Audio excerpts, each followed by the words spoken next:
Bonjour, laissez-moi vous raconter Nice. Ses origines remontent à un comptoir grec appelé Nicaia, signifiant la victorieuse. Elle fut la place forte du comté de Provence, puis du duché de Savoie. Avant d'être un parc, la colline du château fut le berceau de Nice. Elle abritait une citadelle, qui fut détruite en 1706 sur ordre de Louis XIV. Elle dévoile aussi un panorama saisissant sur la baie des Anges, la ville de Nice et son port, qu'il aura fallu 1 siècle et demi pour que le port Olympia voie le jour.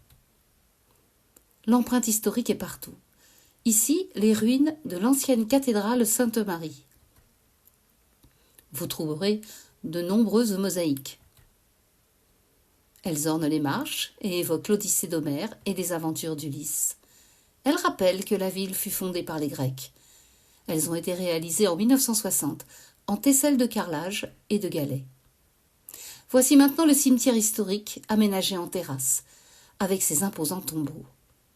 Ce monument rend hommage aux Juifs déportés, entre 1942 et 1944, vers les camps de concentration depuis la gare de Nice. La cascade artificielle construite sur un ancien donjon.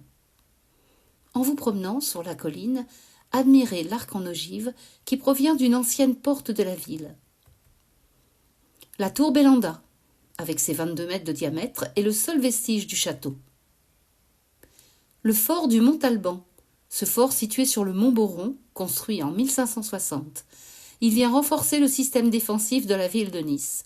Le bastion venait s'ajouter aux places fortes existantes, la citadelle de Villefranche et le château de Nice. Nous quittons la colline. La crypte archéologique vous emmène à 6 mètres sous terre, à la découverte des vestiges médiévaux. Vers le XIIIe siècle, les habitants vont s'installer entre la mer et le fleuve du Paillon. Et ce manque de place explique pourquoi les ruelles sont aussi étroites.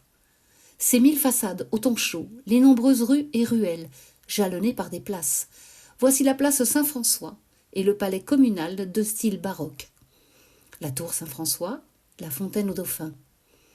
La place Masséna, conçue dans les années 1830 par l'architecte Joseph Vernier. Elle s'étend entre le Vieux-Nice et l'avenue Jean-Médecin. La fontaine du Soleil. Autour d'Apollon, image du Soleil, gravitent Mercure, Vénus, la Terre, Mars et Saturne. La place Rossetti et les terrasses des cafés et restaurants offrent une atmosphère unique, mêlant convivialité et histoire. Ici, on se retrouve pour savourer un moment de détente. Sa cathédrale baroque, dédiée à Sainte Réparate, patronne de la ville. Située en bordure nord du quartier du Vieux-Nice, la place Garibaldi est la plus ancienne grande place de la ville.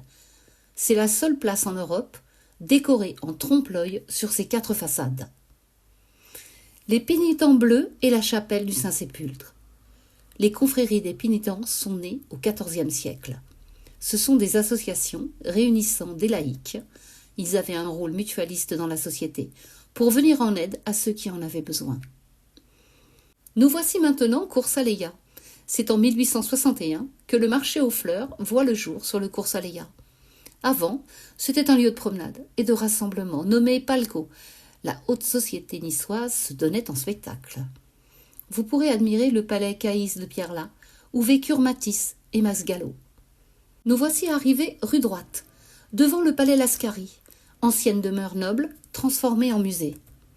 Il est consacré aux arts décoratifs et à la musique, des XVIIe et XVIIIe siècles.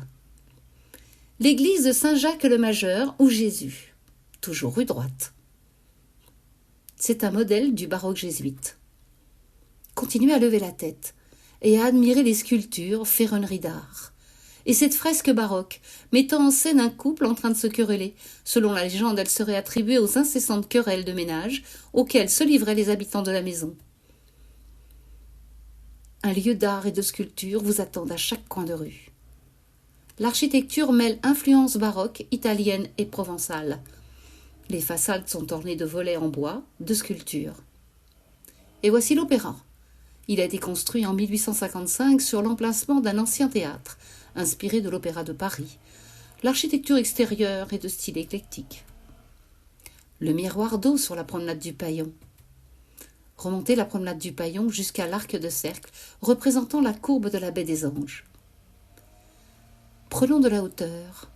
Voici le monastère de Simiez, tout comme son cimetière et le jardin attenant. C'est un lieu de culte, de culture d'histoire et de tourisme, parmi des plus importants de la ville de Nice.